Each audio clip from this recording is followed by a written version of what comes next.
I was looking over to Colt. Oh, how handsome he was, even now with my mind racing. "What?" he asked. "You just look so handsome." He looked himself over. "You actually like these things." He held up his arms, letting the puffy sleeve flop down. "I look like a deformed bird in these things." I looked to him. "But you're my bird." I hugged him close.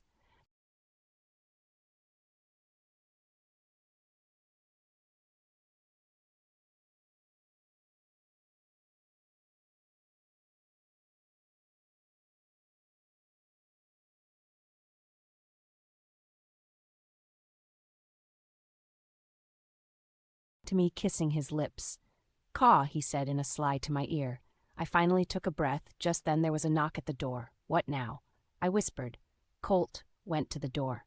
"What?" It was Abira. "The scroll keeper is here. I thought we should go to the playroom where it's private to begin." "All right," Colt said, looking to me to join him. Was I ready for this? Was any of us? We went to the playroom where Firefly was waiting. The scroll keeper was already sat up with a desk, many ink scribbles on his paper before it turned to pencil, with many erase marks, a sweated brow that he would constantly wipe so it wouldn't fall to the new paper, with many lines. We all stood for what seemed hours. No one wanted to leave, as he would ask a question of us here or there. He had just done. So when he made us all jump with his voice, "I have done it!" He slammed his one fist down in accomplishment, the other putting the pen away. Then leaning back, he stretched. He looked to be 90 or more himself. There were more wrinkles on him than words on paper. His long white beard covered in different colored inks, his hands black with ink. We all gathered around to stare at this paper. Because of cultures, I had to add in the allowances. "Please, look to see if it to your liking." My king Colt was looking it over. "You did very well. This will be of great use for us." "I should say so, Your Majesty. Why, my head is still spinning, but I can promise this is correct to my abilities, so bloodlines won't be crossed. Would you like me to decipher in the complicated way or the easy way, Your Majesty?" "Best do both. I can't make head or tails of it." "I thought you may ask this of me." The old man took a breath, putting his finger to the names as he spoke. "King Assad, may he rest well in peace, had 3 sons, Prince Mahesh, who sadly has passed, and King Abira, who married Queen She, fathering no children that lived with her." I could see as he spoke the 3rd son's name blotted out as he continued with the happening. "Lilith had him a son Colt, Your Majesty. Abira with Firefly he bared another son Indigo, making him your half-brother. Firefly being Snowfeather's true mother makes Queen Snowfeather here, Indigo's half-sister, which in return of no blood makes her also your half-sister by marriage, as well as you her half-brother by marriage, making Firefly also her mother-in-law by marriage. On the other hand, as we grow deeper into the story, you were raised by Marshall as a son through adoption. Marshall is Snowfeather's half-brother. But she was raised many years by he other brother Ebenezer, seeing him as a father, which means, Your Majesty, by adoption, you are also her adopted cousin. Slefir is also Marshall's child by blood, making you brothers by adoption. That was the easiest part to the tangled weave, but it makes him Queen Snowfeather's nephew, half-brother because they share the same mother, which means he is also Indigo's half-brother. Because he shares the same mother, which also makes him your brother-in-law by marriage. The children, on the other hand, Indigo is Jasper's, Fernius, and Lyra's cousins in a sense normally, but in more than one way because of your half-brother Abel. Things get somewhat muddled, because that makes him in a since Indigo's uncle. So doubled cousins, if you see my point for the children. Lavender, Henry, and our full brother and sisters, not forgetting Queen Snowfeather is Henry's half-sister as well as Lavender. But Lavender has adopted Henry's daughter as her and Abel's, which means Tangerine is now Lavender's daughter and niece, making Tangerine Queen Snowfeather's niece in either account, making her Your Majesty niece by marriage. But the wonderful news is, you, Your Majesty, is no blood relation to Queen Snowfeather, so there are no concerns for your marriage. Thank you. Colt had never been introduced. Everyone calls me Scroll. Your Majesty can't remember my own name after all the years of remembering others. Thank you, Scroll. I know this task was not an easy one to take on. Is there something I could do for you? The old man, gathering his things, stopped. There is one thing, Your Majesty, but I dare not ask it. What is it? While doing this line, is there a way, just a way, to speak to Abel and his wife about slowing down? I fear I will not have paper wide enough. You see all those children. Reem, tarragon, sage, basil, tangerine, geppetto. I don't know if I'm making lineage records or a recipe at this point. Colt smirked. It's not as though I haven't tried to speak to them about it, but not even a king can command what goes on behind closed doors. Scroll puttered his lips like a horse.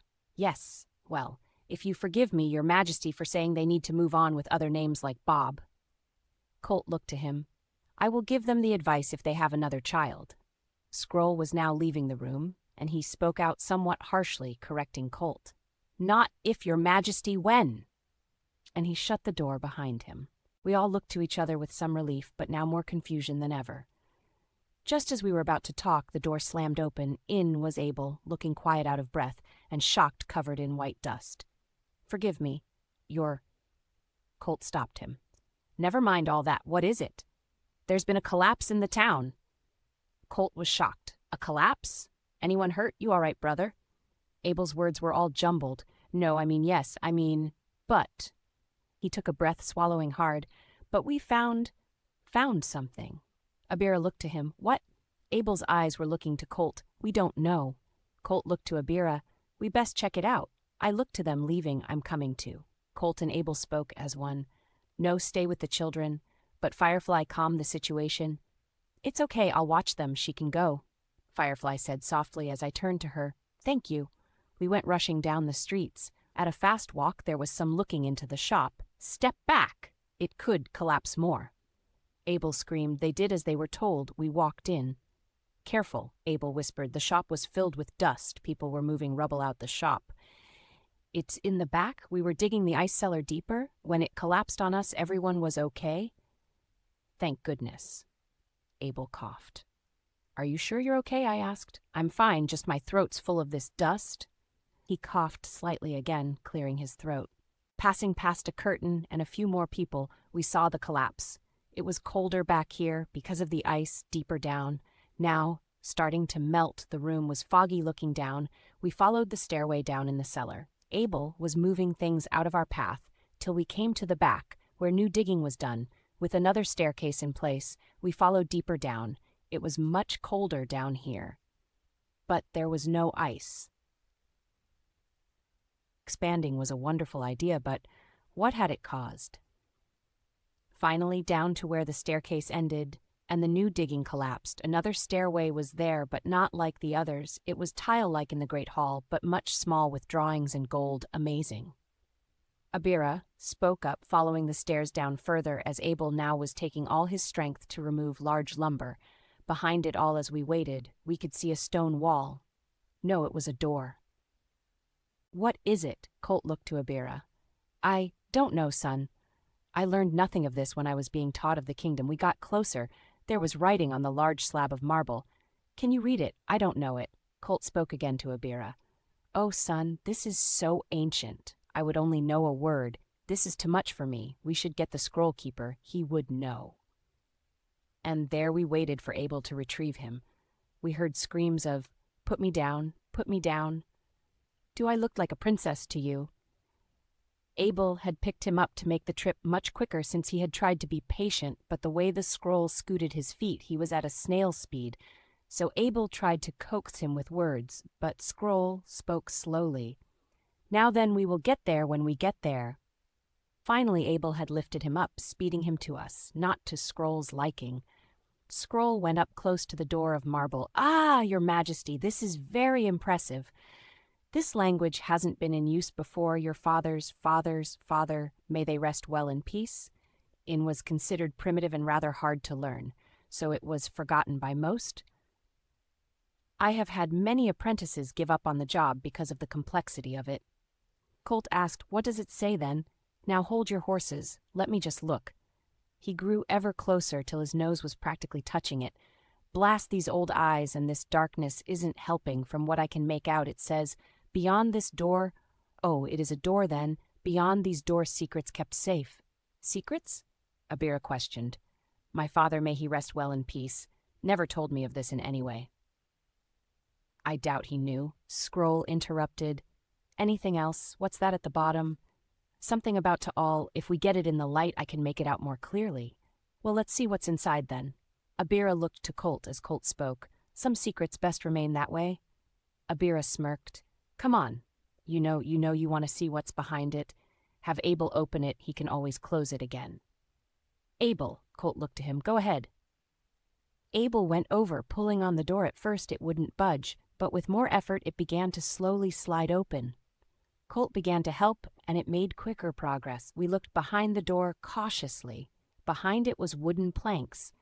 Abel broke through the wood, pulling them off to reveal another door made of gold, or so it seemed.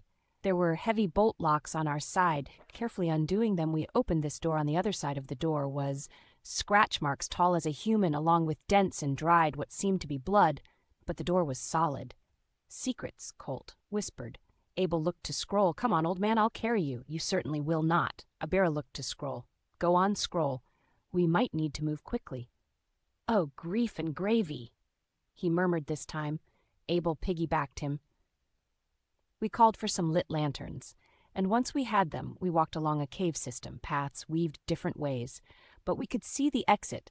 Still, it was like a hollow bowl that was immense, till we came to a doorway carved with no door inside was a large stone box. Put me down. Scroll knocked on Abel's head with his walking stick, and Abel did as he was told, rubbing his head. Now let's see. Hold that light. Closer. Abel did as he was told. Here is lies our good King Author. I don't know of any author is not a name a lion would choose strange. I will have to dig deep into the ancient writing to see what I can find. Just then, Abel stepped over, knocking a pot over, cracking it into bits inside a something black and tar-like. Careful. These are relics of our past, hundreds of years old. We don't need a klutz destroying any of it with his big, bulky body. Sorry, Abel murmured. Enough, Scroll. Abira spoke up. Past that doorway was yet another one. In there was a large pool of water with a fountain of a unicorn laying with a lion, water coming from the mouth of the lion and the horn of the unicorn. Look at the craftsmanship. I haven't seen anything like it. Scroll was like a young schoolboy. He was so giddy. And oh, the irony that Colt is a lion and you girl a unicorn. Oh, I am just tickled to death to look into this more. Just then another bowl came crashing down. What did I tell you? Scroll was fuming. Abel looked to him, shaking his head, holding up his hands. Wasn't me. We look over to the dark hallway. The bowl was just lying in the doorway. Colt bent down, inspecting the broken clay bowl with his hands. It's warm. What does that mean? Abel asked as Colt replied. It means someone is here.